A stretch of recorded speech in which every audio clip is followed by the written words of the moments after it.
નમસ્કાર દર્શક મિત્રો, મિરર ઓફ ધી વર્લ્ડમાં આપ સૌનું હાર્દિક સ્વાગત છે। વડોદરા લોકસભાના ભાજપના ઉમેદવાર દ્વારા આદર્શ ચૂંટણી આચાર સંહિતા ભંગ કરી હોવાના મુદ્દે વડોદરા શહેર કોંગ્રેસ દ્વારા ચૂંટણી પંચમાં લેખિતમાં વાંધો ઉઠાવી ફરિયાદ કરી છે। વડોદરામાં લોકસભાની ચૂંટણી તારીખ 7મી મેના રોજ યોજાનાર છે, જેમાં વડોદરા લોકસભાના ભાજપના ઉમેદવાર તરીકે ડોક્ટર હેમાંગ જોશી છે, જેઓ પોતે ફિઝિયોથેરાપિસ્ટ છે। તેઓના પ્રચાર પ્રસાર માટેના હોર્ડિંગ્સમાં ડોક્ટર હેમાંગ જોશી લખેલું જોવા મળે છે।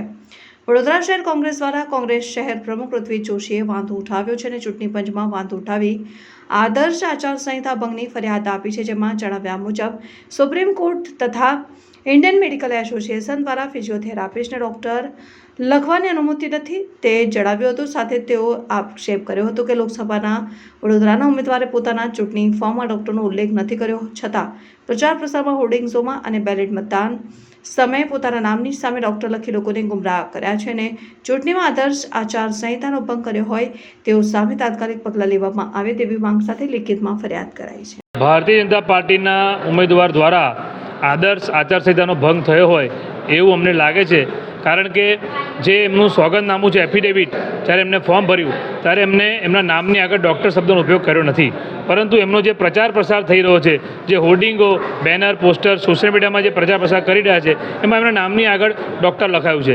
બીજું વધુમાં હમણાં જ અમારા ચૂંટણી એજન્ટ કલ્પેશભાઈ પટેલ દ્વારા પણ અમને જાણકારી મળી થોડા દિવસ પહેલાં કે જે સરકારી કર્મચારીઓનું વોટિંગ થયું એમાં બેલેટ પેપર પર ડૉક્ટર લખેલું હતું। તો જે ફિઝિયોથેરાપિસ્ટની જે ડિગ્રી એમની પાસે છે એ સુપ્રીમ કોર્ટનું જે દેશની વડી અદાલત છે એનો જે ચુકાદો છે કે ફિઝિયોથેરાપિસ્ટની આગળ ડૉક્ટર લખાઈ શકે નહીં એવું લેખિતમાં એનો ચુકાદો છે, એનો ઓર્ડર છે અને ઇન્ડિયન મેડિકલ એસોસિએશનની વેબસાઇટ પર તમે જાઓ એમાં પણ આ બધું માહિતી આપેલી છે।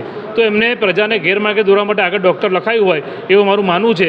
તો એમાં જે કાયદાનો ભંગ થઈ રહ્યો છે સુપ્રીમ કોર્ટના જજમેન્ટનો, તે મુજબ એમની પર કાયદાકીય કેસ થાય અને જે હજુ વોટિંગ બાકી છે, પ્રજા સુધી વોટ આપ્યો નથી, ત્યારે પ્રજાને ગેરમાર્ગે દોરવા માટે જે ડૉક્ટર આગળ લગાવતા હોય તો ઈવીએમ બીયુ જે છે બેલેટ યુનિટ એની પરથી ડૉક્ટર શબ્દ કાઢવો જોઈએ। અમારા કોંગ્રેસના ઉમેદવાર જસપાલસિંહ પડિયાર છે, એમનું નિકનેમ બાપુ છે, તો એ નામની પાછળ નિકનેમ આવે, નામની આગળ ના આવે, એટલે એ બહાનું પણ એમનું ચાલે નહીં। ડૉક્ટર શબ્દ આગળથી હટાવવો જોઈએ અને પ્રજાને આજે પ્રજાના સેવક બનવા તમે નીકળ્યા હોય, પ્રજાના વોટ લેવા નીકળ્યા હોય તો તમે કેવી રીતે જુઠ્ઠું બોલી શકો? આજે તમે નિયમોનું તો પાલન આપણે કરવું જોઈએ। એટલે અમને એવું લાગે છે કે આદર્શ આચાર સંહિતાનો ભંગ થયો હોય અને જો ચૂંટણી પંચ પણ નિષ્પક્ષ ચૂંટણીની વાત કરતા હોય તો એમને પણ આમાં કાયદાકીય કાર્યવાહી કરવી જોઈએ એવી અમારી માગણી છે।